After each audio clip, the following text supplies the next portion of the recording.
Si Toya ay isang pangit at tamad na individual na malungkot na pumanaw matapos tamaan ng kidlat. Sa kanyang pagkamatay, natagpuan ni Toya ang sarili niyang nakatayo sa harap ng isang banal na nilalang, na umamin sa responsibilidad para sa trahedyang nangyari. Ipinaliwanag ng Diyos na ang insidente ay naganap sa maling pagtatangka nitong magpasikat sa nakakainis na kaibigang si Zeus, na humantong sa isang di-kontroladong pagtama ng kidlat. Bilang kabayaran sa pagkakamaling ito, inalok ng Diyos si Toya ng pangalawang pagkakataon sa buhay sa isang mundo na puno ng mahika. Bilang dagdag na kabutihan, pinayagan din siyang dalhin ang kanyang smartphone dahil sa kanyang matinding pagkahumaling sa mga TikTok influencer. Pagkagising niya sa mahiwagang mundong ito, agad na nakipag-ugnayan ang Diyos kay Toya at sinabing maaari niya itong tawagan anumang oras. Naiinis, biglang pinutol ni Toya ang tawag at nagpatuloy sa kanyang landas. Habang siya'y naglalakad, isang karwaheng hinihila ng kabayo ang biglang huminto sa kanyang harapan, at isang lalaki ang mabilis na bumaba, tumatakbo patungo sa kanya na tila may mahalagang pakay. Ang lalaki ay tila namangha sa makabago at may kintab na pananamit ni Toya, na malinaw na naiiba sa karaniwang damit sa lugar. Agad siyang inalok ng lalaki na sumama sa kanyang tindahan sa abalang bayan. Sa loob ng tindahan, inalok ng lalaki si Toya ng pera, ngunit sa kondisyon na habarin niya ang kanyang damit doon mismo. Bagamat nag-aatubili, pumayag si Toya kapalit ng lokal na kasuotan. Kahit pakiramdam niya ay bahagyang nalabag ang kanyang dignidad, binaliwala niya ito at nagpatuloy. Gamit ang Google Maps sa kanyang smartphone, mabilis na natagpuan ni Toya ang murang matutuluyan. Habang naglalakad siya sa bayan, nadaanan niya ang isang madilim na eskinita kung saan dalawang dalaga ang nagtatalo laban sa dalawang nakapandidiring lalaki. Ang mga lalaki, na nakasuot ng makukulay na damit at may hawak na magarang kristal na phallus, ay tila niloloko ang mga babae sa alok na mas mababa kaysa sa halaga ng kakaibang bagay na iyon. Sa pakiramdam ng kawalang katarungan, sumingit si Toya. Inalok niya ang mga dalaga ng isang gintong barya kapalit ng kristal na bagay. Walang pag-aalinlangan, pinulot niya ang isang bato at binasag ang magarang bagay, na nadurog sa maliliit na piraso. Nagngingit-ngit sa galit, agad na sumugod ang dalawang lalaki sa kanya. Lingid sa kanilang kaalaman, malaki ang itinaguyod ng Diyos sa pisikal na kakayahan ni Toya noong siya'y muling isinilang. Ngayon, ang tanging makakatalo sa kanya ay ang nakalulupig na lakas ng mga makapal na hita ng isang babae. Sinubukang saksakin ng unang lalaki si Toya, ngunit dahil sa kanyang pinahusay na reflexes, madali niyang naiwasan ang pag-atake. Sa isang mabilis na galaw, siniko niya ang lalaki sa tiyan, na naging sanhi ng pagbagsak nito sa lupa. Samantala, nagawang depensahan ng mga dalaga ang kanilang sarili laban sa ikalawang lalaki. Nang matapos ang kaguluhan, lumapit si Toya sa kambal at iniabot ang isang gintong barya bilang bayad sa nasirang kristal. Nagpakilala ang mga dalaga bilang sina Els at Lins, kambal na nagtatrabaho sa bayan. Sa kanyang pag-uusisa, tinanong ni Toya kung alam nila ang mga magagandang matutuluyan, at mabait naman nilang inalok na ihatid siya sa isang malapit na motel. Pagdating nila, ginamit agad ni Toya ang kanyang karisma sa receptionist, madaling nakuha ang kanyang kwarto habang nagpapalitan ng selos na tingin ng kambal habang nagkakape. Ngumiti si Els at sinabi na maaari nilang puntahan ang Adventurers Guild kinabukasan. Ang grupo ay naghanda na para sa isang tahimik na gabi ng pagpapahinga. Kinabukasan, nagtungo sina Toya at ang kambal sa Adventurers Guild. Dito napagtanto ni Toya na hindi niya mabasa ang alinman sa mga karatula o anunsyo. Tila natatawa, tinawag siyang illiterate bastard ni Lins. Samantala, nakakuha si Els ng isang quest na pumatay ng mga lobo sa kalapit na kagubatan. Matapos magparehistro, binigyan nila si Toya ng espada bago sila nagtungo sa kagubatan, kung saan agad silang napaligiran ng isang grupo ng mababangis na lobo. Habang sinusugod ng isang lobo si Els, agad itong gumanti gamit ang isang malakas na suntok, na agad nagpatamba sa nilalang.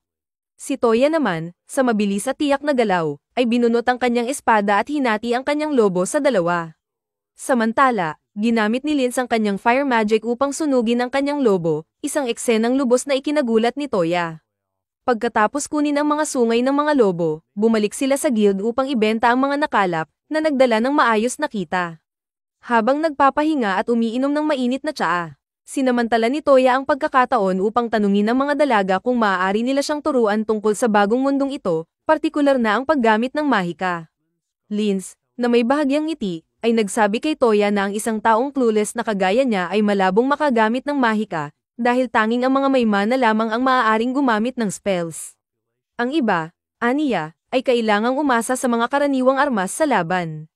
Dahil sa kanyang pag-usisa, tinanong ni Toya kung may paraan upang malaman kung mayroon siyang mana. Bilang tugon, inilabas ni Linz ang isang hanay ng mga kristal na kanyang inihanda kamakailan. Pinulot ni Linz ang isa sa mga kristal, nagbigkas ng isang incantation, at agad na napuno ng matinding sensasyon, halos parang isang bumubulwak na talon. Si Els, na kinuha ang kristal mula sa kanya, ay nagsabi rin ng parehong spell, ngunit walang nangyari. Si Els, tulad ng inaasahan, ay isang normie na may kaunting mana o wala talaga. Hindi natinag, kinuha ni Toya ang kristal mula sa kanilang kamay at nagbigkas ng isang magic incantation. Dahil sa kanyang likas na karisma, dramatikong tumugon ang kristal, naglabas ng tubig na umaagos, na ikinamangha ng mga dalaga. Dahil sa pananabik na subukan pa ang kanyang mga bagong natuklasang kakayahan, inihatid siya ng kambal sa labas upang subukan ng iba pang mga kristal. Isa-isa, sinubukan ni Toya ang bawat kristal, at sa kanyang gulat, natuklasan niya na pinagkalooban siya ng Diyos ng pambihirang kakayahang magamit ang lahat ng 6 na elemento, isang talento na hindi pa kailanman nangyari sa kasaysayan. Pinulot ni Toya ang isang kakaibang kristal na may kulay na hindi niya pa nakikita. Ipinaliwanag ni Linz na ito ay isang null magic crystal na maaaring magamit ng ilang mga bihira, kabilang si Els, na may kakayahang palakasin ang kanyang lakas upang madaig ang kanyang mga kalaban. Naakit, nagpa siya si Toya na subukan ito. Sa labis na pagkagulat ng lahat, nagawa niyang buksan ang isang portal sa hangin, na lumikha ng daanan papunta sa ibang lokasyon, epektibong na-unlock ang kapangyarihan ng mabilis na paglalakbay. Pagkatapos ng mga hindi inaasahang pangyayaring ito, bumalik sila sa loob. Lumapit sa kanila ang landlady, kasama ang kanyang kaibigan na nagmamay-ari rin ng isang kafe. Hiningi nila kay Toya ang isang recipe para sa dessert na makakatulong laban sa init ng panahon. Tinanong ni Toya kung nagbebenta sila ng ice cream, isang ideya na bago sa kanilang lahat. Walang nakarinig nito dati, kaya ginamit ni Toya ang kanyang smartphone upang maghanap ng recipe.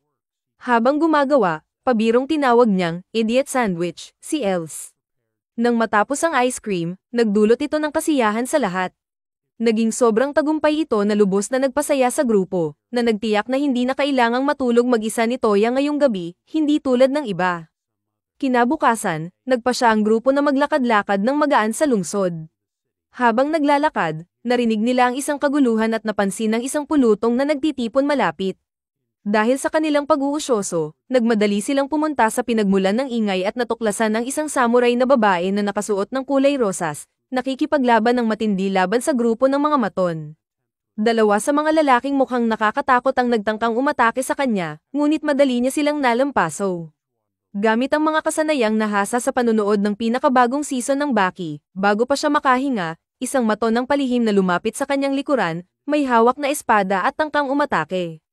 Sa isang mabilis na galaw, ginamit ni Toya ang magic ng lupa upang magtapon ng buhangin sa mga mata ng maton, pansamantalang binulag ito, bago magbigay ng isang malakas na dropkick sa mukha nito. Si Els, na mabilis umaksyon, ay sumali sa labanan at agad na napigilan ang natitirang mga maton. Na napilitang tumakas papunta sa isang malapit na eskinita. Nagpasalamat ang samurai na babae kay Toya at Els sa kanilang tulong at ipinakilala ang sarili bilang si Yae. Agad ding naging malinaw na siya'y gutom, na nagdagdag ng kaunting pagmamadali sa kanyang pasasalamat. Dinala ni Toya si Yae at ang iba pa sa isang restoran, kung saan masigla niyang kinain ng iba't ibang pagkaing mabilis lutuin.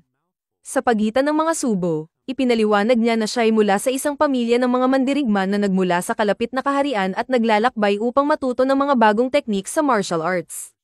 Habang nag-uusap, ginamit ni Toya ang kanyang di matatawarang karisma upang kumbinsihin si Yae na sumali sa kanyang harem, bagamat hindi malinaw ang dahilan.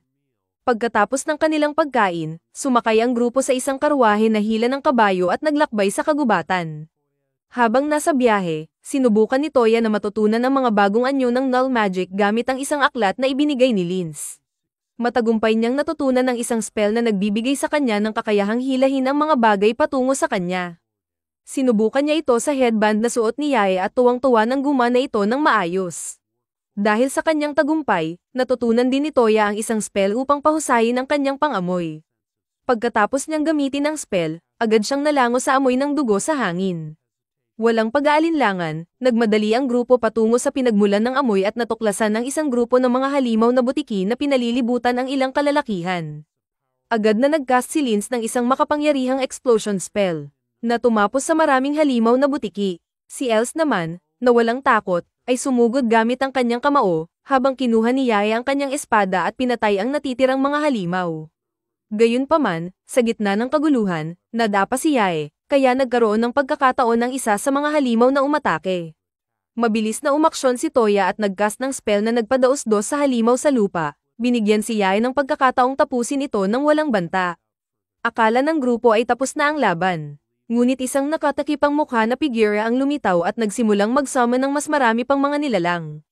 Habang sumugod sina Els at Yae upang umatake, agad silang napigilan ng dami ng mga halimaw. Napagtanto ang panganib, inutusan ni Lin si Toya na tapusin ang summoner upang matigil ang kaguluhan.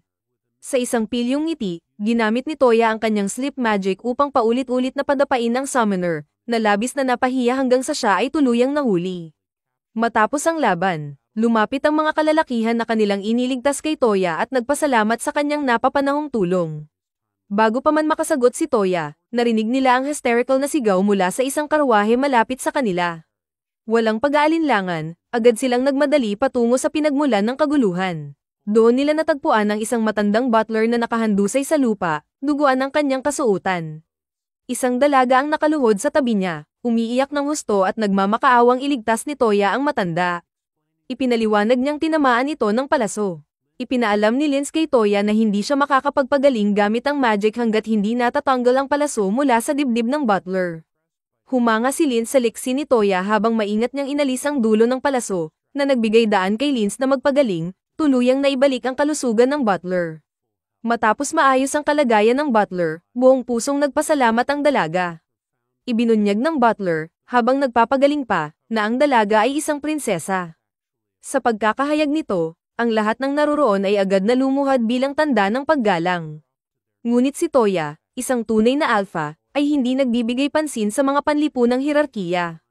Ipinakilala ng prinsesa ang sarili bilang si Sushi at hiniling kay Toya na maging kanyang tagapagbantay, na nag-aalok ng malaking kabayaran para sa kanyang serbisyo habang papunta siya sa Royal Capital. Pumayag si Toya, at nagpatuloy ang grupo patungo sa Royal Capital gamit ang kanilang mga karwahe. Pagdating sa Royal Palace, nabighani sila sa grandiosong tanawin, na malayong lumagpas sa kanilang inaasahan. Bumaba ang ama ni Sushi upang salubungin sila, lumuhad bilang tanda ng labis na pasasalamat, at binigyan ng karangalan si Toya sa pagliligtas nito sa buhay ng kanyang anak. Kinagabihan, nagtipon sila sa paligid ng mesa para sa tsaa, at nagsimulang ibahagi ng ama ni Sushi ang kalungkutan ng kanyang buhay kay Toya. Inamin niyang ang kanyang asawa ay hindi kapana-panabik sa kama. Tinawag itong isang starfish, at isinisiwalat na may mga taong nagbabalak na kidnapin si Sushi para sa ransom. Sa sandaling iyon, sumali si Sushi sa kanila sa mesa at mariing pinagsabihan ng kanyang ama na tigilan ng paninira sa kanyang ina, na tinawag niyang parang si Helen Keller sa kanyang sariling paraan. Ang revelasyong ito ay ikinagulat ni Toya, kaya't nagtanong siya ng higit pa. Ipinaliwanag ng duke na nawalan ng paningin ang kanyang asawa matapos ang isang aksidente ilang taon na ang nakalilipas. Ang tanging taong makapagpapagaling sa kanya ay ang lolo nito na nagtataglay ng null magic na may kakayahang magpagaling ng karamdaman. Gayunpaman, nang malaman ng matanda na ang kanyang apo ay nalulong sa TikTok, lubha itong noindang at namatay sa gulat. Dahil dito, tumingin ang mga babae kay Toya, alam na marami siyang kakayahan sa null magic. Nagdesisyon si Toya na subukan ang kanyang magic sa Duchess, ngunit may kondisyon, kailangan niyang patunayan na siya ay isang tigress. Inihatid sila ng duke sa kanyang asawa, nasabik na naghihintay ng mas espesyal na pagkikita. Gayunpaman, nagcast si Toya ng spell mula sa isang aklat ng magic na may kaugnayan sa Kama Sutra, na milagrosong nagpabalik ng paningin ng Duchess. Sa unang pagkakataon matapos ang maraming taon, malinaw niyang nasalayan ang mukha ng kanyang asawa, na nagpapaalala sa kanya ng totoong dahilan kung bakit siya nagpakasal sa isang mayamang lalaki. Matapos nito, muling nagtipon sila para sa pangalawang round ng tsaa, na may kasamang hangin ng kayabangan, habang nag-alok ang duke ng 40 platinum coins bilang pasasalamat sa pagliligtas sa kanyang anak at sa pagbabalik ng paningin ng kanyang asawa. Napatigil ang mga babae sa gulat, dahil ang isang platinum coin ay katumbas ng 10 gold coins, isang halagang sapat upang magbigay ng yaman habang buhay. Bukod sa mga barya, nagbigay rin ang duke ng ilang medalya, na nagbibigay sa kanila ng malayang akses sa anumang teritoryo na kanilang nanaisin. Sa dala nilang mga gantimpala, sumakay sila sa kanilang karwahe at muling ipinagpatuloy ang kanilang paglalakbay pauwi. Kinabukasan, Naglibot si Toya at ang kanyang mga kasama sa bayan upang maghanap ng mga bagay na kawili-wili para mapunan ang kanilang oras. Habang nag-e-explore sila, napansin ni Toya na maraming tao sa bayan ang nakabihis bilang mga anthropomorphicong hayop. Nagtataka, tumingin siya kay Els at nagtanong tungkol sa kanila. Ipinaliwanag ni Els na sa mundong ito, ang mga ganitong tao, na kadalasang tinatawag na furries, ay itinuturing na kaakit-akit kaysa nakakatakot. Natagpuan ni Toya na kawili-wili ang sitwasyon at nagpatuloy sa pagdalugad hanggang sa mapansin ang isang malungkot na furry na babae sa kalye. Sa kagustuhang palawakin ng kanyang harem, nilapitan niya ito, ngunit agad siyang nagduda at bahagyang umatras. Tinanong siya ng babae kung ano ang kanyang pakay at sinabi na nawawala ang kanyang kapatid, ngunit nag-aalangan siyang tanggapin ang tulong ni Toya dahil sa kawalan ng tiwala. Bilang tugon, mabilis na inilabas ni Toya ang kanyang iPhone at ipinakita ang kanyang mapa, na tila ipinagyayabang ito. Ang display na ito ay tila nakaakit sa babae, kaya nagsimula siyang magtiwala kay Toya. Sa tulong ng Google Maps sa kanyang telepono, matagumpay nilang natagpuan ang nawawalang kapatid at ligtas na naibalik ang babae sa kanyang pamilya. Lubos na nagpasalamat ang kapatid sa tulong ni Toya, at pagkatapos ng palitan, nagpatuloy si Toya at ang kanyang grupo sa pag-explore ng lungsod. Nagmungkahi si Els na mamili sila, at agad na sumang-ayon si Toya, na inutusang maghiwa-hiwalay at magkita na lang muli sa inn. Pagsapit ng gabi, nagbalik ang lahat sa inn, ngunit nawawala pa rin si Toya. Matapos ang ilang sandali, dumating siya ng nagmamadali. Halos hindi siya pansinin ng mga babae dahil sobrang namangha sila sa kanyang napakagandang coat na parang pampasuot ng isang napakalakas na level 80 boss. Kinabukasan, bumaba si Toya para magagahan. Sa kahilingan ng ilang taong walang magawa, nagtayo siya ng crafting table at gumawa ng chessboard para malibang. Habang nagtanong siya sa may-ari ng inn kung interesado itong makipagpalipas ng gabi sa kanya, dumating sina Yae at Els na may dalang mga payong dahil sa ulan. Ipinaalala ni Els kay Toya na kailangan nilang bumisita sa duke ngayong araw at nagdala sila ng mga cake para iregalo. Nakalimutan ni Toya ang kanyang appointment, kaya nagpasalamat siya kay Els at agad na nagtungo sa mansyon ng duke para makipagkita. Nag-enjoy silang lahat sa iba't ibang cake, at inimbitahan ng duke si Toya sa isang laro ng Japanese chess, isang hamong hindi niya matatanggihan. Tumagal ng matagal ang laro, at habang nagsisimula ng mainip ang prinsesa, sinubukan niyang kulitin si Toya sa pamamagitan ng pagtitikling. Maingat na pinatulog ni Toya ang prinsesa bago magpaalam sa duke at bumalik sa inn para makapagpahinga. Kinabukasan, sina Toya, Els, Linz, at Yae ay nagtungo sa Royal Guild, kung saan maraming mga quest ang nakapaskil sa board. Pumili si Toya ng isang quest na may kinalaman sa pagharap sa isang slime, ngunit agad itong tinanggihan ng mga babae. Hindi nagpatalo, pumili siya ng isa pang quest, ang pagharap sa isang headless knight. Pagdating nila sa mga guho, agad nilang napansin ang knight. Sumugod si Yae, at nang umatake ang knight, nagbanggaan ang kanilang mga espada. Walang alinlangan, sumali si Els at nagbigay ng 2 malalakas na suntok bago sinipa ang knight palayo. Sa kanilang pagkabigla, tumayo ulit ang knight at inihagis ang kanyang ulo kay Yae. Hinarang ito ni Yae gamit ang kanyang espada at ibinalik sa knight, habang si Els ay nagbigay ng isa pang malakas na sipa na nagpatamba rito. Bago pa ito makabangon muli, ginamit ni Linz ang kanyang ice magic para gawing yelo ang knight. At ginamit naman ni Toya ang kanyang light magic upang salakayin ito gamit ang maraming sibat ng liwanag, na tuluyang nagpabagsak dito. Matapos makumpleto ang quest, nagdesisyon silang magpahinga. Habang nagpapahinga, naalala ni Toya ang isang bagay na matagal na niyang gustong gawin. Tumayo siya at ginamit ang kanyang magic upang maghanap ng mga MILF sa lugar, ngunit sa kanyang pagkadismaya, wala siyang natagpuan malapit. Pagkatapos, nagdesisyon si Toya na gamitin ang kanyang disco magic upang maghanap ng mga kayamanang malapit. Sa kabutihang palad, natukoy niya ang presensya ng isang sinaunang relikya na nakabaon ng malalim sa mga guho, na labis na ikinatuwa ng iba pang mga babae. Agad silang nagpunta upang hanapin ito. Sa pagdating nila sa pinagmulan ng aura, natuklasan nilang ito ay nakatago sa ilalim ng isang tambak ng mga bato. Gayunpaman, si Linz, na kasalukuyang nasa 30 kill streak, ay nagpakawala ng isang malakas na atake, nawasak ang mga bato at inihayag ang isang malaking tarangkahan. Pumasok sila sa tarangkahan at bumaba sa isang madilim na hagdanan, patungo sa kailaliman ng piitan. Ginamit ni Linz ang kanyang light magic upang liwanagan ang daan, habang sina Els at Yae, na natatakot, ay kumapit kay Toya para sa proteksyon. Matapos ang ilang sandali, narating nila ang isang pader na natatakpan ng mga kakaibang sulat, na hindi mabasa ni Toya dahil sa kanyang pagiging medyo tanga. Humarap siya kay Linz at hiningi ang kanyang tulong upang isalin ang teksto. Sa sorpresa ng lahat, maging si Linz ay hindi kayang basahin ang teksto dahil ito ay nakasulat sa isang sinaunang wika. Hindi nagpatinag si Toya at nagdesisyong gumamit ng kanyang telepono upang maghanap ng impormasyon bago magpatuloy sa loob ng piitan. Habang naglalakbay pa sila, nakakita sila ng isang pader na may naka-embed na Earthstone na kailangang i-activate gamit ang Earth Magic na tanging si Toya lamang ang nagtataglay. Umatras ang lahat habang naghahanda si Toya na ihagis ang kanyang spell. Sa isang malakas na ugong, nagliwanag ang bato at bumukas ang pinto. Pumasok sila sa silid at natagpuan ang isang kakaibang fossil. Nang panasa ni Toya ang alikabok, natuklasan niya ang isang salamin sa ilalim nito na may pulang core sa gitna. Bigla, ang liwanag sa paligid ay nagsimulang mawala habang ang pulang core ay nagbuga ng matinding liwanag. Nang balutin ng kadiliman ng silid, ang fossil ay nagliyab at nag-transform sa isang insektong nilalang.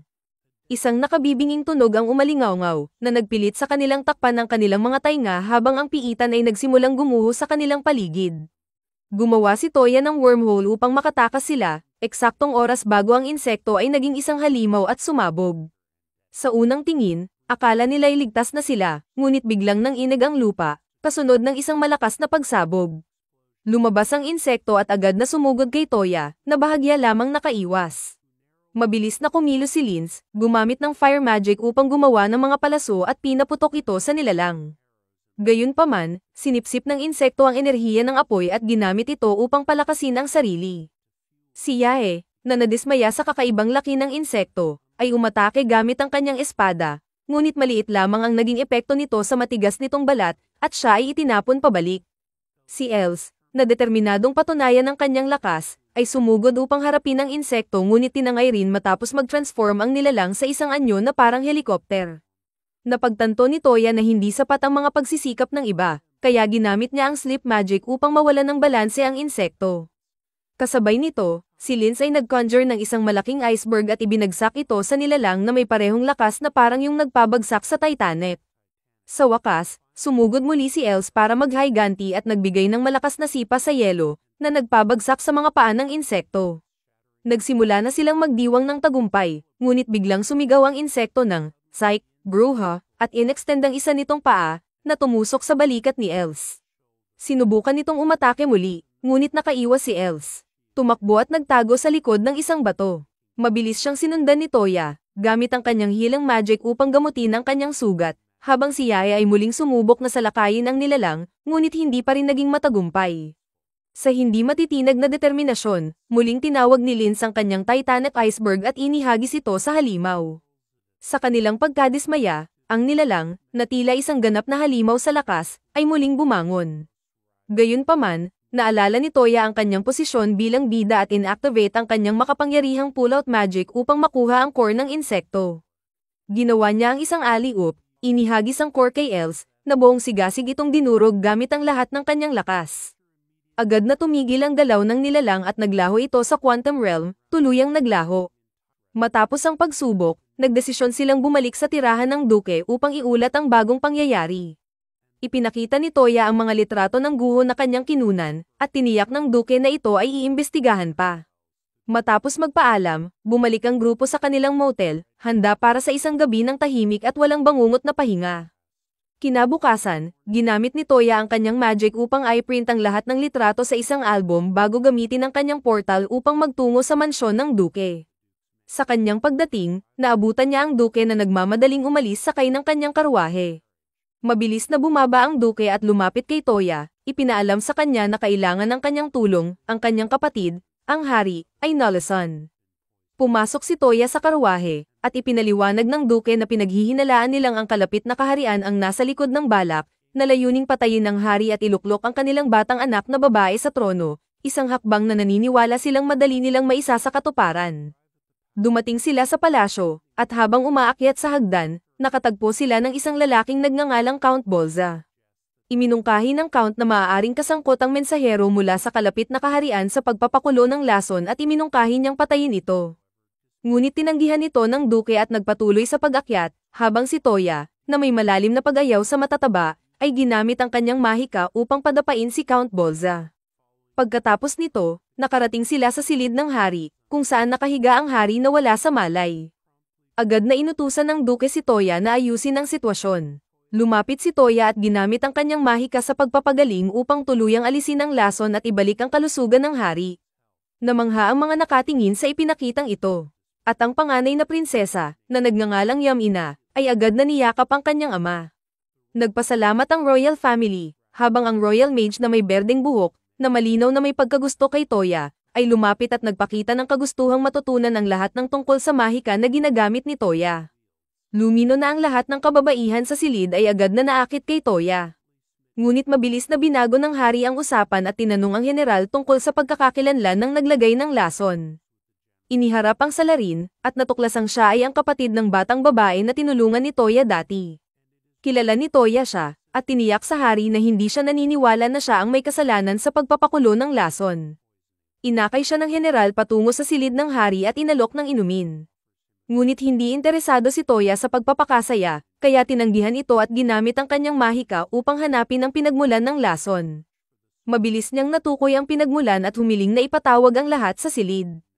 Kasama na si Count Bolza. Pagkalipas ng ilang oras, nagtipon ang lahat sa silid, at ipinainom ni Toya ang alak sa general, na uminom nito ng walang anumang problema, na nagpapatunay na ang alak mismo ay hindi tinupak. Pagkatapos, ipinainom ni Toya ang alak sa baso ng hari at inaalok ito kay Bolza, na tumangging uminom. Ngunit pinilit ng general na buksan ang kanyang bibig at pilitin siyang lunukin ang alak. Agad na nagpanik ang matabang lalaki, natatakot na uminom siya ng lason. Pinatahimik siya ni Toya, at ipinaliwanag na natanggal na niya ang lason sa baso. Pinanood ng lahat habang inihahayag ni Toya na si Bolza lamang ang lihim na naglagay ng lason sa baso ng hari upang makakuha ng higit pang kapangyarihan, at walang sala si Olga, ang may balahibong hayop. Samantalang ang reyna at si Yamina ay kitang-kita na namutla, malinaw na nalilito ang kanilang mga isipan sa presensya ni Toya. Si Bolza, na desperadong tumakas, ay nagtangkang magtakbuhan, ngunit ginamit ni Toya ang kanyang mahika ng pagdulas upang magpatid ito, na nagdulot kay Yamina ng isang matinding pakiramdam ng kasiyahan. Pagkatapos, umupo sila para magtanghalian ng tsaa. Habang nakikipag-usap si Toya sa hari, biglang tumayo si Yamina at inihayag na siya ay nakapagdesisyon na. Ipinahayag niyang nais niyang pakasalan si Toya, dahil naiintriga siya sa mga lalaking hindi siya pinapansin. Ang pahayag na ito ay nagbigay gulat sa lahat sa silid, pati na kay Toya, habang ang pamilya ng hari ay nagsimulang magdiwang sa kanyang desisyon, pinag-uusapan ang magarbong mga salo-salo bilang pagdiriwang nito. Samantala, si Toya, na kumakatawan sa tunay na kakanyahan ng isang Sigma male, ay magalang na tinanggihan ang kanyang alok. Inihayag ng hari kay Toya na ang prinsesa ay may espesyal na mata na kayang makita ang kakaibang kakayahan ng iba. Nang sandaling iyon, napansin ni Toya ang dahilan kung bakit paulit-ulit na tumitingin si Yamina sa kanyang pantalon buong araw. Sa isang ngiti, sinabi niyang maaari lamang niyang isaalang-alang ang kasal sa loob ng 2 taon, kapag natamasa na niya ang kasamahan ng ibang kababaihan. Habang kumikindat sa reyna, pagkatapos, umatras si Toya sa kanyang kwarto upang magpahinga, ngunit nakatanggap siya ng hindi inaasahang tawag mula sa Diyos. Bumulong siya sa sarili, bakit ganyan lagi ang mga Diyos? Pinuri siya ng Diyos sa kanyang pakikipag-engage at nagbigay ng medyo malabo na payo, huwag pagkatiwalaan ang mga babaeng ito. Pagkatapos nito, biglang tinapos ng Diyos ang tawag, kaya't nagretiro si Toya upang matulog. Kinabukasan, bumalik si Toya sa motel na kasama si Yamina. Naganap na ikinagulat ang ibang mga babae, na nahihirapan ng hatiin ang atensyon ni Toya sa kanilang lahat. Malakas na ipinahayag ni Yamina na siya ay maninirahan na kay Toya at sasali rin siya sa guild. Nang sumunod na araw, nagpunta silang lahat sa kagubatan, dahil nais ni Yamina na subukan ang kanyang mga kakayahan. Pinili nila ang isang misyon upang manghunting ng mga unggoy, dahil itinuring ni Toya itong isang madaling gawain. Pagkalipas ng ilang sandali, nagpasya si Yamina na gumamit ng summon ng magic. At agad na lumitaw ang isang pangkat ng maayos na nilalang mula sa isang magic circle at nagmamadaling pumasok sa kagubatan upang hanapin ang mga unggoy. Habang pinupuri ng lahat ang kahanga-hangang mahika ni Yamina, isang malakas na tunog ng pagkabasag ang nagputol sa sandaling iyon nang lumabas ang malalaking gorilya mula sa ilalim ng mga palumpong at tinutugis ang mga nilalang na tinawag. Mabilis na ipinakita ni Yamina ang kanyang kahusayan sa pamamagitan ng pagpatama ng isang perpektong tira sa isa sa mga gorilya. Habang tinapos ito ni Yae, sumunod si Linz, gamit ang kanyang firestorm magic upang i-roast ang natitirang mga gorilya, at tinamaan ni Yamina ang isa pa sa isang malinis na tira. Pumasok si Els sa laban, nagbibigay ng isang malakas na suntok na nagpaparalisa sa isa sa mga gorilya. Samantala, nagsanib ang mga pagsisikap ni Linz at Yamina, gamit ang mga kidlat at apoy na magic arrows upang tapusin ang natitirang dalawa, kaya't natapos ang labanan. Lahat ay tila kontento sa performance ni Yamina. At sa ilang paraan, nagagawa ng lalaking ito na pasyahin ng maraming babae ng sabay-sabay. Pagbalik nila sa motel, nagsimula si Yamina na turuan si Toya kung paano gumawa ng summon ng magic. Kamangha-mangha, kahit sa kanyang unang pagsubok, hindi sinasadyang tinawag ni Toya ang isang malaking itim na nilalang, na agad nagbago at naging isang magarang puting tigre sa harap ng kanyang mata. Nagulat si Yamina, nakikilala ito bilang isa sa pinakamadalas na nilalang na maaaring tawagin. Hindi tinatablan ng takot, inilagay ni Toya ang kanyang kamay sa noo ng tigre. Nang maramdaman ng tigre ang malakas na kakayahan ng mahika ni Toya, nawalan ito ng malay. Pagkatapos nito, ang tigre ay naging isang maliit na witch at naging bagong kasama ni Toya, na tinawag niyang Kohako. Inutusan ni Toya si Kohako na magbago ng laki, dahil magiging hindi praktikal ang maglakbay na may malaking tigre. Sumunod si Kohako at naging isang kaakit-akit na maliit na pusa. Kinabukasan, nag-umpisa sina Toya at ang kanyang grupo ng isang misyon upang imbestigahan ang isang kastilyo na dating ginagamit bilang pasilidad ng pananaliksik para sa mga slime. Sa kagulat-gulat ng lahat, tanging si Toya lang ang talagang nasasabik sa kanilang paglalakbay. Pagdating nila sa kastilyo, unang pumasok si Toya, at isang malaking palanggana ang nahulog sa kanyang ulo, na, sa kanyang gulat, ay naging isang slime. Nagpatuloy sila sa loob ng kastilyo, at kalaunan ay nakarating sila sa isang aklatan kung saan natagpuan nila ang isang aklat na naglalaman ng mahahalagang impormasyon tungkol sa mga slime sa lugar. Kinuha nila ang aklat at ipinagpatuloy ang kanilang paggalugad. Habang nagpapatuloy, nakatagpo sila ng isang grupo ng mga berdeng slime na kilala sa pagkain ng mga damit. Ang tanawin ay nagdulot ng kaba sa mga babae, ngunit si Toya ay nanatiling kalmado, at pinayagan pa ang mga slime na damapog sa mga babae. Pinigilan niya si Linz na gamitin ang kanyang fire magic sa mga slime, at pagkatapos ay lumingon kay Kohako, inuutusan siya na asikasuhin ang mga nilalang. Sa isang iglap, naging tigre si Kohako at nagpaputok ng isang malakas na blast ng amoy ng hininga, na nagpalipad sa mga slime. Subalit hindi epektibo ang ataking ito, at nagsimulang bumalik ang mga slime patungo sa kanila. Inutusan ni Toya ang lahat na umakyat sa hagdan. Sinubukan ni Els na umusad pero nadulas dahil sa madulas na substansya sa sahig. Natuklasan nila ang maraming slime na naglalabas ng isang lotion-like na substansya, na karaniwang ginagamit ni Toya tuwing gabi.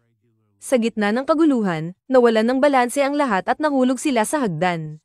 Gayunpaman, nakuha ni Kohako si Toya, habang ang mga babae ay nahulog sa isang tambak ng mga berdeng slime. Agad na nagsimula ang mga slime na umatake, kaya't ginamit ni Toya ang kanyang portal magic upang iligtas sila. Ngunit kumuha siya ng sandali upang magpakasawa sa mga eksenang nakikita, na labis niyang ikinalugod. Si Els, na galit sa kanyang ugali, ay nagbigay ng mabilis na suntok sa kanyang bayag, tinitiyak na hindi na siya magpapadala sa mga ganitong distractions.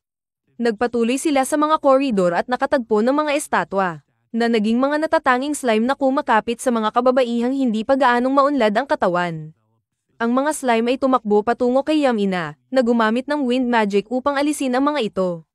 Pagkatapos nito, nagsagawa ang mga babae ng isang botohan at nagkasundo na sunugin ang buong kastilyo. Itinuturing nila itong lugar ng mga mag-isa at mga degeradong hindi pa nakakaranas ng kababaihan. Kinabukasan, dinala ni Toya si Kohako sa lungsod para mag-explore. Habang naglalakad sila, napansin nila si Yae na kausap ang isang batang babae. Nilapitan ni Toya sila, at ipinaliwanag ni Yae na nawawala ang batang babae. Sinubukan ni Toya na gamitin ang kanyang search ability upang hanapin ang pamilya ng bata, ngunit nabigo. Hindi tinatablan ng pagka-frustrate, inilabas niya ang kanyang iPhone at ginamit ang Google Maps upang hanapin ang mga kamag-anak nito. Pagkatapos ng isang mabilis na paghahanap, nahanap nila ang ina ng bata, isang kahanga-hangang elf, na nakikipag-usap sa isang pulis. Ibinalik nila ang batang babae sa kanyang ina, at si Yae, nakitang-kita ang paghanga sa kakayahan ng iPhone, ay humiling kay Toya ng tulong upang hanapin ang kanyang stepbrother. Pumunta sila sa isang kalapit na restaurant, kung saan ibinahagi ni Yae na laging mabait ang kanyang stepbrother at tinulungan siya mula sa maraming sitwasyon, kahit na nang siya ay maipit sa washing machine. Tiniyak ni Toya na hahanapin niya ito bago sila bumalik sa motel. Pagkalipas ng ilang oras, pumasok si Linz sa kwarto ni Toya at humingi ng tulong. dahil nakatagpo siya ng isang sinaunang magical scroll na hindi niya matutunan. Agad na ginamit ni Toya ang kanyang katalinuhan at gumawa ng isang pares ng magical glasses na kayang basahin ng anumang wika, kaya't naiintindihan ni Linz ang nilalaman ng scroll. Ibinunyag ni Linz na naglalaman ito ng mga tagubilin para sa isang ofensibong magic spell at humiling ng tulong kay Toya upang matutunan ito. Sama-sama nilang tinungo ang labas, kung saan paulit-ulit na nagsanay si Linz ng water magic attack hanggang maubos ang kanyang mana at nahulog sa mga braso ni Toya. Dinala siya ni Toya pabalik at inilagay sa kama, ngunit kinabukasan, natagpuan siya ni Toya sa kagubatan, nagsasanay muli ng masigasig. Walang pag-aalinlangan, hinawakan ni Toya ang kanyang braso at ipinasok ang kanyang magical energy sa katawan ni Linz, hindi alintana ang anumang mga protection. Agad na naramdaman ni Linz ang pagbabalik ng lakas, at ipinaliwanag ni Toya na si Mommy mula sa King's Castle ang nagturo sa kanya ng teknik na ito. Determinado, sinubukan ni Linz ang magic muli, ngunit nabigo, at ipinahayag ang pag-aalinlangan na magtatagumpay siya. Nagbigay si Toya ng mga salita ng paghikayat na hinihimok siya na subukan muli. Sa pagkakataong ito, nagtagumpay si Linz ng perpekto, at pinakawalan ng spell ng may ganap na katumpakan, na nagwasak ng isang buong puno. Kinabukasan, nakatagpo sila ng isang rock demon. Ginamit ni Linz ang kanyang bagong natutunang magic upang pahinain ito, habang si Els naman ay gumamit ng kanyang punching gloves upang tapusin ito. Na nagresulta sa pagkabasag ng kanyang mga guwantes. Napansin ni Toya ang malungkot na mood ni Els, kaya't nagdesisyon siyang dalhin siya sa Royal Capital. Doon, pinalitan nila ang kanyang mga guwantes, at ipinaliwanag ni Els na nais niyang subukang magsuot ng damit. Inakay siya ni Toya sa isang tindahan, kung saan sila ay naglaro ng kaunting role-playing, ngunit biglang inistorbo sila ni Yamina at ipinaalam kay Toya na tinawag siya ng hari para sa isang mahalagang usapin, na labis ikinagulat ng lahat. Pumunta si Toya sa hari, na nagbigay sa kanya ng isang buong mansyon bilang gantimpala para sa kanyang pakikialam sa kanyang anak na babae. Bumalik siya sa mansyon kasama ang kanyang harem ng mga babae, at pinagmamasdan nila ang kamanghamanghang paligid. Matapos nilang tuklasin ang loob, iminungkahi ni Toya na dapat din lumipat ang iba pang mga babae, na ikinagulat nila, dahil ang mansyon ay para lamang sa kanya at kay Yamina. Gayunpaman, si Toya, sa kanyang hindi matitinag na kumpiyansa, ay nagsabi na nais niyang makuha ang lahat ng mga babae para sa sarili, na nag-iiwan ng kaunti para sa iba. Umupo siya sa labas, naglalaro ng hindi tinukoy, nang tawagin siya ni Yamina upang makipagkita sa mga manggagawa doon, kasama ang ilang hindi mahalagang karakter, si Ren, ang butler, at dalawang sobrang hot na maid na may magandang plot development. Ipinagbigay alam ni Ren na dumating na ang Duke at si Sushi upang makipagkita sa kanya, kaya't pumunta sila ni Yamina sa labas upang makipagkita sa kanila habang nagkakape. Sinabi ng Duke na kailangan nilang magkaroon ng magandang relasyon sa kalapit na kaharian at sinabi kay Toya na maging kanilang ambassador, dahil sa pinakamataas na risk na nakita niya. Pumayag si Toya, at kinabukasan, dumating ang mga sundalo mula sa parehong kaharian upang samahan siya sa kanyang paglalakbay at tiyakin ang kanyang kaligtasan. Naglaro siya ng chess kasama si Olga, habang ang iba ay nagsusugal na parang mga talunang tao. Nang gabing iyon, gumawa sila ng campfire, kung saan ikinukwento ni Toya ang kwento ng Ugly Duckling. Natinawanan ng lahat, nang biglang may isang beastman soldier na tumayo at nagsabi sa kanila na sila ay napapaligiran ng mga bandido. Muling pinakita ni Toya ang kanyang lakas sa mga mangmang at natukoy ang lahat ng mga bandido gamit ang kanyang iPhone bago niya sila pinindot at panaralisa gamit ang kanyang telepono. Ano klaseng iPhone ito? Nahuli nila ang lahat ng mga bandido at itinali ng maayos, habang napansin ni Toya na tila nakikipag-flirt si Olga kay Lion, ang kapitan ng Royal Knights. Ipinilit ng mga babae na si Toya ang gumanap na wingman para kay Lion, kaya kinabukasan, nilapitan ni Toya si Lion habang siya ay bumibili ng Viagra. Nahihiya si Lion at mabilis na sinabi na ito ay para sa kanyang ina. Bilang isang stratehista, tinuruan ni Toya si Lion kung paano magpakita ng pagnanasa sa isang babae sa pamamagitan ng pagpayag kay Olga na pumili ng kahit anong brooch na nais niya, at siya ang magbabayad. Napagtanto ni Lion na lahat ng babae ay mga gold digger, kaya bumili siya ng isang maluho at mamahaling item para kay Olga. Umaasang makakatanggap ng mga gantimpala sa huling bahagi ng araw. Habang ipinagpapatuloy nila ang kanilang paglalakbay sa lungsod, parehong naramdaman ni Toya at Kohako ang isang tao na nakatago at pinagmamasdan sila mula sa isang lihim na lugar, ngunit hindi nila matukoy kung sino ang nanunood. Hindi nila ito pinansin at nagpapatuloy sila sa caravan. Ipinagbigay alam ni Olga kay Toya na hindi nila maabot ang nayon ngayong gabi, kaya nagdesisyon silang magtayo ng kampo para sa gabi. Biglang narinig nila ang malalakas na hiyaw ng mga hayop na umaabot mula sa kagubatan. Nang tumingin sila, nagulat sila nang makita ang isang malaking dragon na lumilipad sa ibabaw nila. Sinabi ni Olga kay Toya na may pumasok na intruder sa teritoryo ng dragon, kaya't nagalit ito. Muling kinuha ni Toya ang kanyang iPhone at ipinakita na ang dragon ay patungo sa nayon. Napagtanto nilang kailangan nilang kumilos agad, kaya't nagmadali silang pumunta sa nayon, ngunit dumating sila ng huli. Ang nayon ay nasusunog, napapaligiran ng apoy na parang isang forest fire sa Canada, habang ang dragon ay naglalabas ng pagkawasak mula sa kalangitan. Nagkakasunod-sunod ang mga sundalo sa pagtatangkang protektahan ang mga residente, habang ginamit ni Toya ang kanyang light magic upang magbuo ng isang spear at itinapon ito sa dragon. Ang dragon ay mabilis na umiwas sa atake at nag-retaliate gamit ang isang blast ng apoy. Malapit nang tamaan ng apoy si Toya, ngunit tumalon siya kay Kohako, na mabilis na umalis. Habang dumadaan sila sa mga apoy, kinuha ni Toya si Linz, nakatanggap ng malakas na hit mula sa mga debris ngunit patuloy na tumakbo patungo sa clearing. Pagkalabas nila sa nayon, hinarap ni Toya ang dragon, habang tinukso ni Kohako ang nilalang gamit ang mga salitang pambungad sa Call of Duty style na trash talk.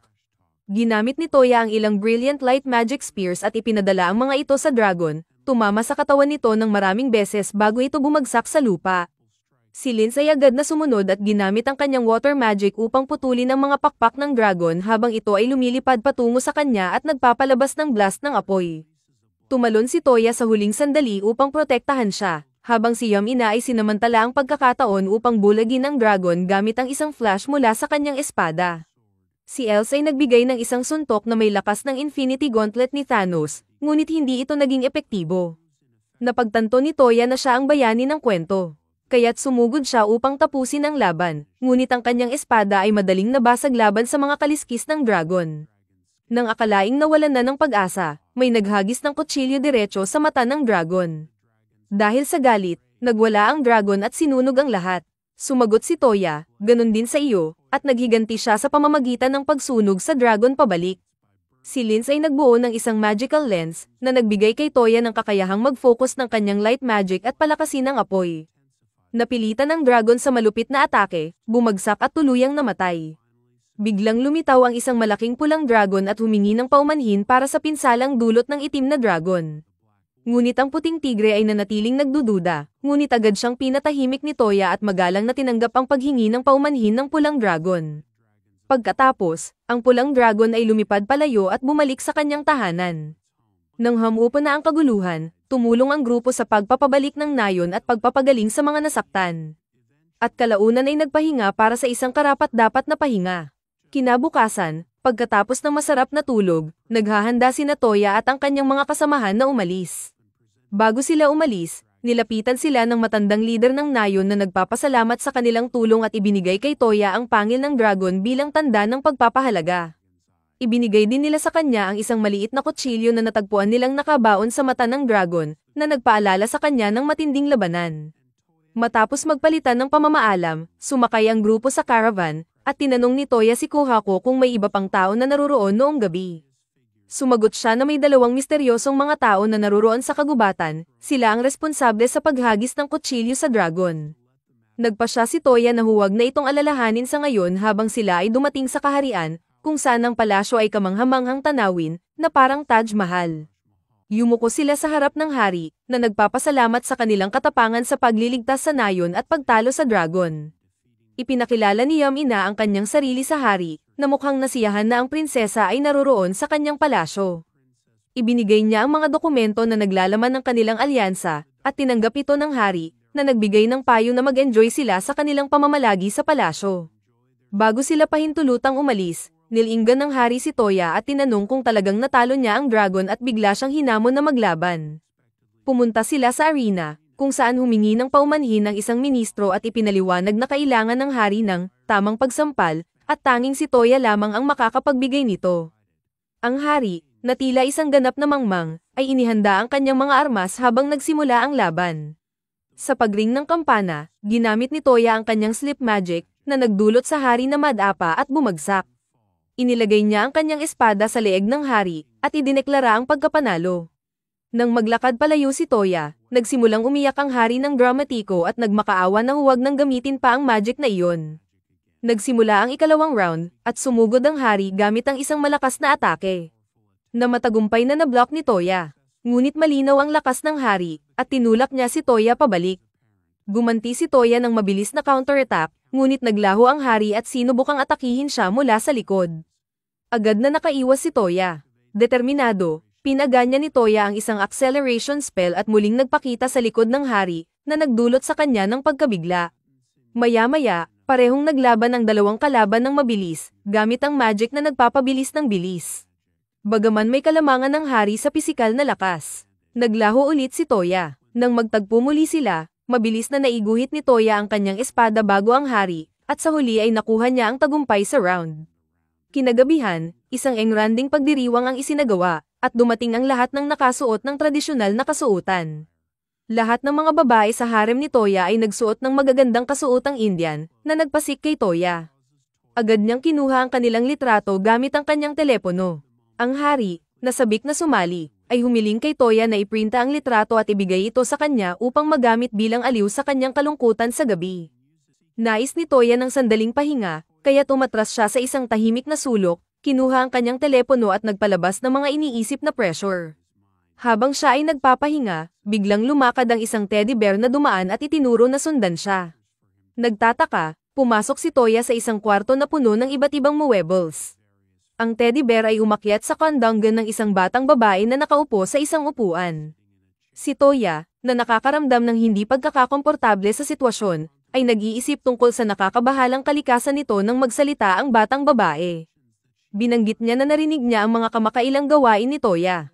Nagpasalamat si Toya at tinanong tungkol sa kakaibang teddy bear, na siya namang sumagot na siya ay may natatanging null magic, na nagpapahintulot sa kanya na buhayin ang mga hindi buhay na bagay. Upang ipakita, ginamit niya ang kanyang magic sa isang upuan na naging animated. Nagtaka, sinubukan ni Toya ang parehong spell sa isang upuan, at nang umupo siya rito, nagsimula itong gumalaw. Nagulat ang batang babae, at kitang-kita ang kanyang kasiyahan, na lalong nagpadagdag sa hindi komportableng pakiramdam ni Toya. Pagod mula sa mga nangyari sa araw na iyon, mabilis na tumakas si Toya mula sa kwarto at isinara ang sarili sa kanyang sariling kwarto upang maghanap ng kaunting katahimikan. Kinabukasan, pababa si Toya at nakasalubong sina Linz at Yamina, na masayang naglalakad. Naalala niya ang pangil ng dragon na hawak niya, kaya't dinala niya sila sa mga hardin at humiling kay Linz na gamitin ang kanyang magic upang putulin ang mga buto.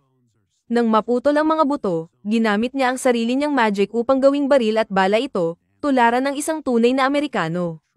Ipinaliwanag niya ang bagong nakuha niyang magic upang automatikong mag-reload ng mekanismo ng baril, na nagpapaputok ng ilang bala sa isang inosenteng puno.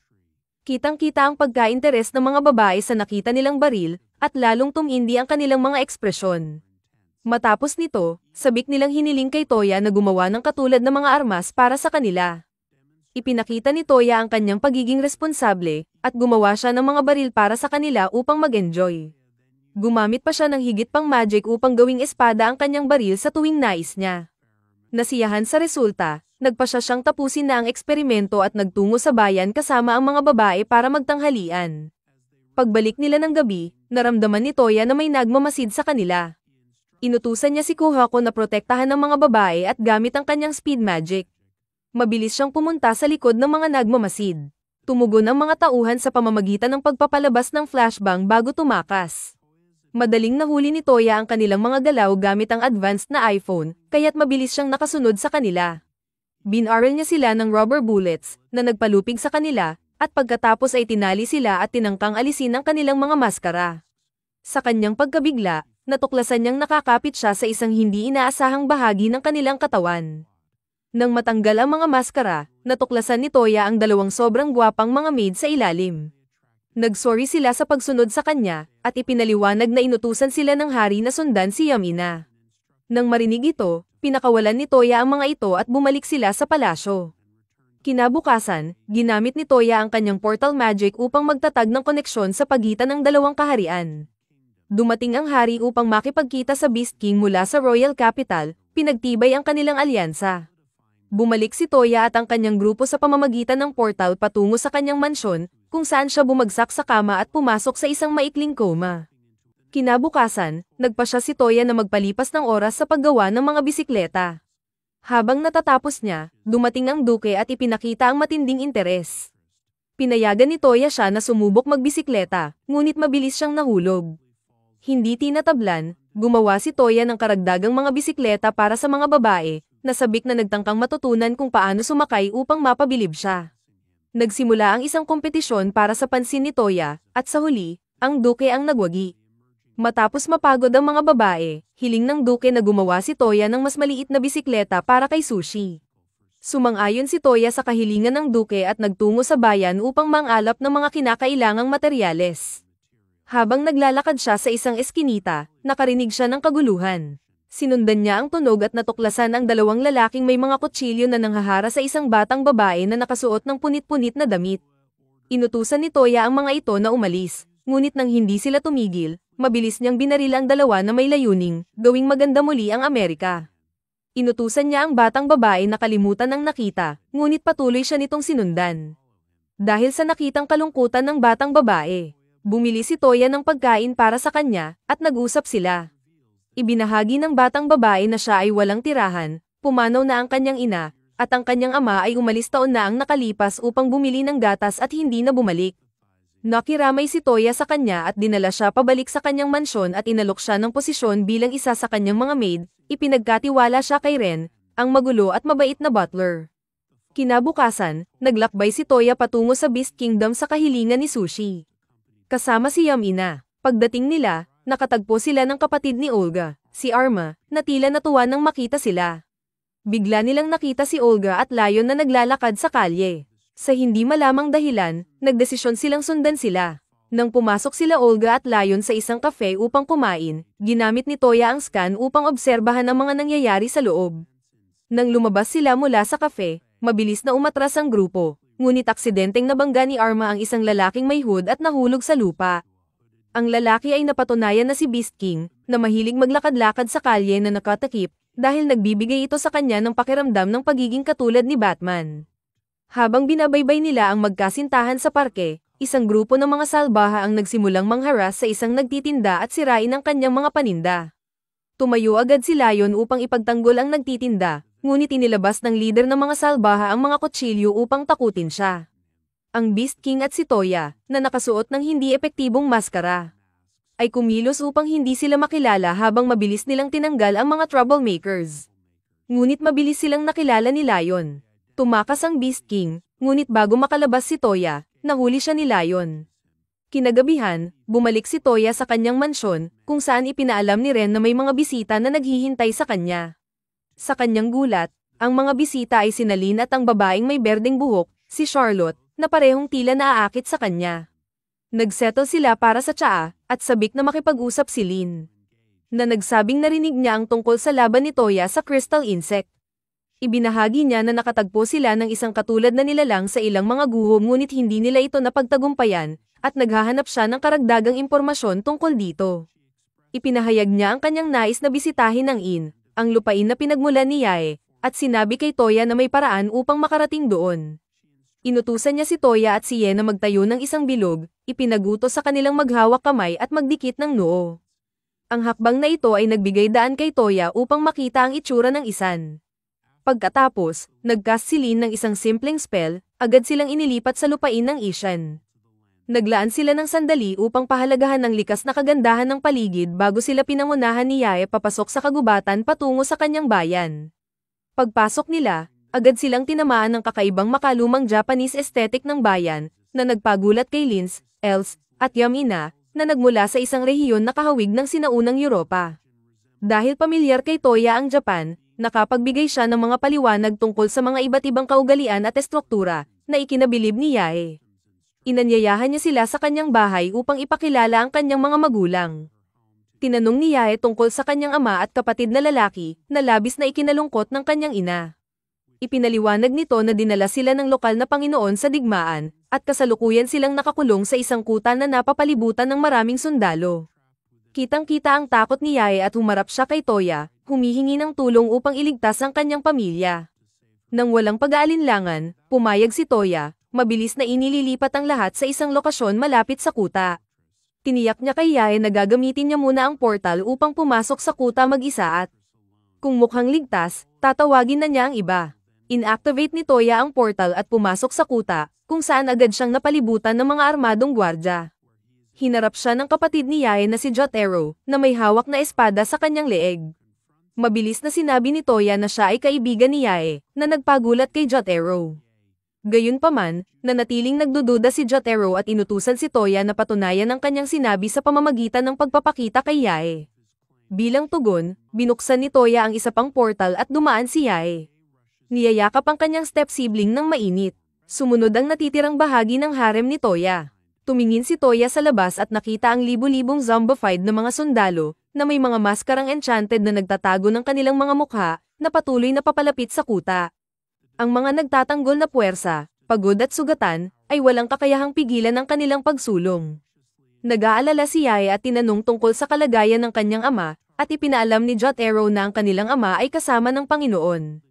Pinoprotektahan siya mula sa pinsala. Mabilis na tinasa ni Toya ang sitwasyon at, sa isang mabilis na galaw, ginamit ang kanyang telepono upang pagalingin ang lahat ng sugatang sundalo sa loob ng kuta. Ang hindi inaasahang hakbang na ito ay nagpagulat kay Jotaro, na sa kanyang hindi paniniwala, inisip na si Toya ay isang uri ng salamangkero. Pinayuhan siya ni Yae, ipinaliwanag na si Toya ay talagang kahanga-hanga. Bilang karagdagan, minarkahan ni Toya ang lahat ng mga sundalo ng kalaban sa kanyang telepono at naglunsad ng isang malupit na lightning spear attack na tumama sa lahat ng mga ito sabay-sabay. Na nagtatapos sa laban ng isang malakas na hampas. Sa madaling panahon, tinawag sila ng Panginoon, na ipinakilala ang sarili bilang si Ai. Ipinahayag nito ang kanyang pasasalamat sa kanilang tulong ngunit nagbabala na malayo pa ang pagtatapos ng digmaan. Ibinunyag ni Ai na ang Panginoon ng karatig na kaharian ay nahuli at nakakulong ng isang malakas at tusong kaaway. Ang kalabang ito ang responsable sa paglikha ng mga halimaw upang sakupin ang mundo. Bago pa magpatuloy ang pag-uusap, isang ninja na babae ang bumaba mula sa itaas, may malalim na kahulugan. Ipinakilala niya ang sarili bilang si Tsubaki, isang direktang nasasakupan ng dating Panginoon ng karatig na kaharian. Ipinahayag ni Tsubaki na ang Panginoon ay kasalukuyang nakakulong ngunit naghahanap ng tulong mula kay Ai upang muling makuha ang kontrol ng rehiyon at talunin ang kalaban. Pumayag si Toya na tulungan ng Panginoon ng karatig na kaharian habang naghahanda sila'y ng mga kabayo para sa paglalakbay. Ngunit tinanggihan ni Toya ang alok at inutusan si Tsubaki na pumikit at alalahanin ang lokasyon ng kampo habang hawak ang kanyang mga kamay na nagdulot ng pagkainggit sa mga ibang babae. Gamit ang kanyang mahika, mabilis na natukoy ni Toya ang kampo ng kaaway at ipinahayag sa lahat na siya ay pupunta roon kasama si Tsubaki at ang Loli. Inutusan ni Toya ang Loli na mag-cast ng invisibility spell sa kanilang dalawa, na ikinagulat ni Tsubaki. Nang makita ang pagkakataon, nagsimulang manipulahin ng Loli ang personalidad ni Tsubaki. At pagkatapos ay iniiwas ang lahat sa kanya, itinuro ito kay Toya. Sinubukan ni Toya na lumikha ng isang portal papuntang bilangguan sa loob ng kampo ngunit nabigo.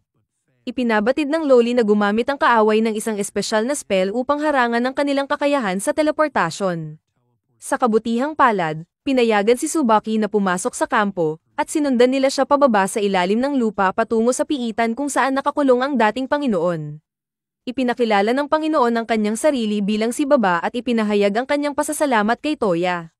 Na simpleng gumawa ng isang butas sa pader ng piitan, bagamat ito ay walang kasing bigat ng butas sa kanyang puso. Nagpatuloy sila upang palayain ang iba pang mga bihag. Pagkatapos palayain ang dalawang kabataang lalaki, hinanap ni Toya si Yama sa kanyang telepono, ngunit hindi siya matukoy. Ipinaliwanag ng Loli na may espesyal na bagay na nakikialam sa kanyang mahika. Lumabas sila at natuklasan ng isang bagay na naglalabas ng misteryosong purple na enerhiya. Kinuha ni Toya ang kanyang drone at ipinagmamalaki ang Amerika. Bago ginamit ang kanyang telepono upang mag-imbento ng ilang magic circle sa paligid, nagpapalabas ng mga pagsabog mula sa itaas. Pagkatapos, sa wakas, nakapag-teleport sila papunta kay Yama, na nagtatangkang magmukhang cool na may suot na eye patch. Tumakbo ang isa sa kanyang mga kasamahan patungo sa kanya, ngunit agad itong naharang ng isang zombified na samurai. Tumalon ang samurai, na may layuning saktan si Baba, ngunit nakaiwas ito sa huling sandali. Pati si Tsubaki ay napaiyak sa nakita. Ngunit si Toya ay kinuha lang ang kanyang baril at binaril ang samurai direkta sa mukha, na nagpatulala sa lahat.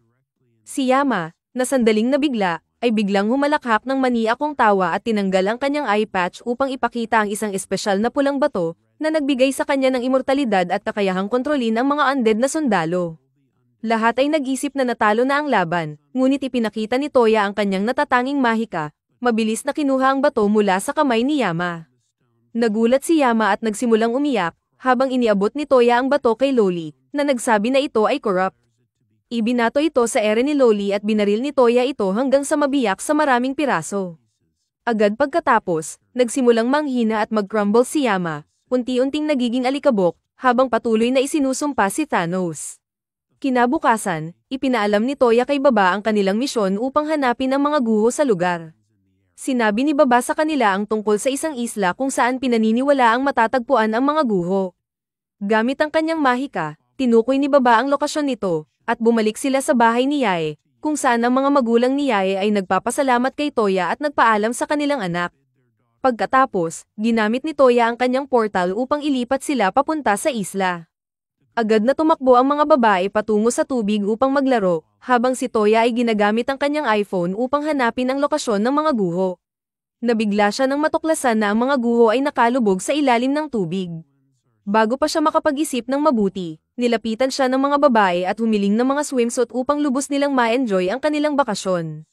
Pagkatapos ng ilang pag-iisip, pumayag si Toya at ginamit ang kanyang portal upang bumalik sa kaharian, inaanyayahan ng buong royal na pamilya na sumama sa kanila para sa bakasyon.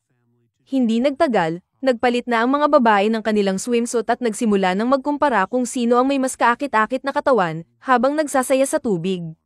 Samantala, ang hari, duke, at general ay nakipagkarera sa loob ng dagat. Si Toya, na nais magtrabaho, ay nagcast ng protection spell sa kanyang iPhone bago lumangoy sa ilalim ng tubig upang hanapin ang mga guho. Pagkalipas ng ilang minuto, matagumpay niyang natagpuan ito, ngunit nagsimulang maubos ang kanyang oxygen at napilitang lumutang. Pagkatapos makarating sa lupa, ipinaalam ni Toya kay Loli ang kanyang natuklasan at tinanong kung may alam ba siyang mga spell na makakatulong upang makahinga siya sa ilalim ng tubig ng matagal.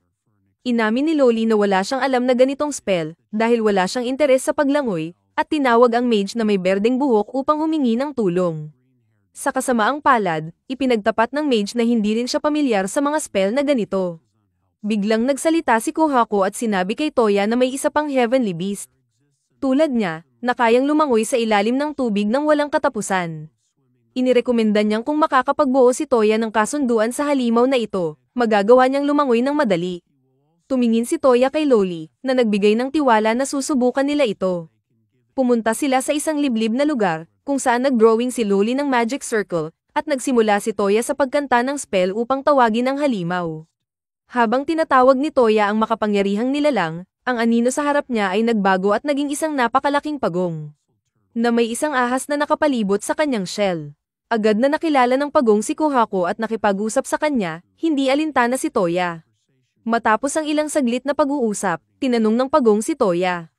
Ipinakilala ni Kohako ang nilalang na siya ngayon ang alaga ni Toya, na ikinagulat ng pagong. Gayunpaman, pinagtibay ni Kohako ang napakalaking lakas ni Toya at hinikayat ang pagong na makipagkasunduan sa kanya. Tumingin ang pagong kay Toya at hinamon siya sa isang duwelo, na nagsabing kung makakatayo pa si Toya bago magtakip silim. Sasang-ayon siyang magbuo ng kasunduan. Agad na tinanggap ni Toya ang hamon, at bago pa makagalaw ang pagong, inactivate niya ang kanyang sleep magic na nagdulot sa pagong na tumumble at tumihaya. Walang pag-aalinlangan, naglagay siya ng magical bullet sa kanyang evolver at binaril ang pagong, na nagresulta sa hindi nito kakayahang tumayo muli dahil sa kawalan ng balanse. Pagkalipas ng ilang oras, nagsimulang magmurmur ang pagong, nahihiya, at nakiusap kay Toya na tumigil na, at nagpa siya ng magbuo ng kasunduan bilang pagkilala sa kanyang labis na lakas. Pinangalanan ni Toya ang pagong na Sango at Kokoyo na nag-utos sa kanila na mag-shrink. Sumunod ng maayos si Sango at naging mas maliit na bersyon ng sarili nito na kayang lumutang ng madali sa hangin. Habang lumulubog ang araw, naghanda si Toya na lumangoy patungo sa mga guho upang hanapin ito. Agad na kumapit si Sango sa mga balikat ni Toya, na nagbibigay sa kanya ng kakayahang huminga at gumalaw ng malaya sa ilalim ng tubig. Pagpasok nila sa mga guho, narating ni Toya ang isang silid na pinalamutian ng mga hiyas na nakalagay sa isang bilog. Humakbang siya pasulong at hinaplos ang gitnang hiyas, at agad na ang buong silid ay nagniningning ng maliwanag na liwanag. Nang muling magbukas ang mata ni Toya, natagpuan niyang siya ay nasa isang lugar na hindi pamilyar, na parang isang tahimik na hardin. Bago pa siya makapaghusga ng kanyang paligid, isang dalagang may berdeng buhok ang lumapit sa kanya at ipinakilala ang kanyang sarili bilang si Francesca, ang tagapangalaga ng lugar na ito. Tinanong ni Toya ang kanilang kasalukuyang lokasyon, at ibinunyag ni Francesca na sila ay matatagpuan libu-libong talampakan sa ibabaw ng lupa, lumulutang sa isang walang katapusang kalangitan sa loob ng isang aerial garden na nilikha ng isang siyentipiko na nagngangalang Regina. Ipinaliwanag niya na ang magic circle na naranasan ni Toya sa ilalim ng tubig ay isang teleportation device na nagdala sa kanya sa hardin na ito. Habang sila ay nag-iikot sa lugar, tinanong ni Toya kung bakit hindi nakikita ang hardin mula sa lupa. At sumagot si Francesca na ito ay nananatiling nakatago mula sa paningin, hindi makita ng sinuman maliban kung pumasok sila rito. Si Regina, na isang labis na paranoid na tao, ay nagdisenyo ng maraming mga pananggol, kabilang ang paglikha kay Francesca mismo, isang kalahating robot, kalahating tao na magical na nilalang, upang magsilbing tagapagtanggol ng hardin. Tumingin si Francesca kay Toya at ipinaalam sa kanya na itinuturing niyang angkop siya na maging master ng hardin, at tinanong kung tatanggapin niya ito. Lubos na nagulat si Toya sa alok, dahil wala siyang kaalaman sa nangyayari. Ipinaliwanag ni Francesca na tanging isang tao na may kakayahang gumamit ng lahat ng iba't ibang uri ng elemental na mahika ang maaaring ma-teleport sa pamamagitan ng magic circle, isang mekanismo na huling ginamit ng lumikha ng hardin, si Regina, 5,000 taon na ang nakalilipas. Ngayon na nahanap niya ang isang karapat-dapat na kandidato, idineklara niyang magsisilbi siya kay Toya mula sa sandaling ito. Samantala, sa dalampasigan, nagsimula ng mag-alala ang mga babae tungkol sa matagal na pagkawala ni Toya. Ang kanilang mga alalahanin ay agad na nawala nang muling magpakita si Toya sa pamamagitan ng portal, at dinala silang lahat sa lumulutang na hardin. Agad na nakilala ng Loli ang advanced na teknolohiya bilang pag-aari ng isang matagal nang nawawalang sibilisasyon na kilala sa kanilang kahusayan sa teknolohiya. Ipinakilala ni Toya ang lahat kay Francesca, na nagkunwaring nagsasabing si Toya ay magpapakasal sa kanya, na nagdulot ng selos at pagkainis sa mga ibang babae. Gayunpaman, si Yamina ay kumuha ng kontrol sa sitwasyon at dinala ang mga babae sa isang paglalakad, kung saan ipinahayag niya na handa siyang ibahagi si Toya sa kanila at iminungkahi na magpakasal silang lahat sa kanya. Samantala, patuloy na tinatanong ng Loli si Francesca kung may mga magical weapons o mga yaman sa paligid. Tumanggi si Francesca na magbigay ng anumang impormasyon, na nagsabing ang hardin ay bahagi ng isang serye ng mga aerial structures na nilikha ni Regina 5,000 taon na ang nakalilipas, at may siyam pang ibang ganitong mga estruktura, kabilang na ang isang malawak na aklatan. Si Loli, na nasisiyahan sa posibilidad na makakuha ng ganoong kaalaman, ay naging sabik, ngunit inamin ni Francesca na wala siyang ideya kung nasaan ang iba pang mga estruktura sa panahong iyon.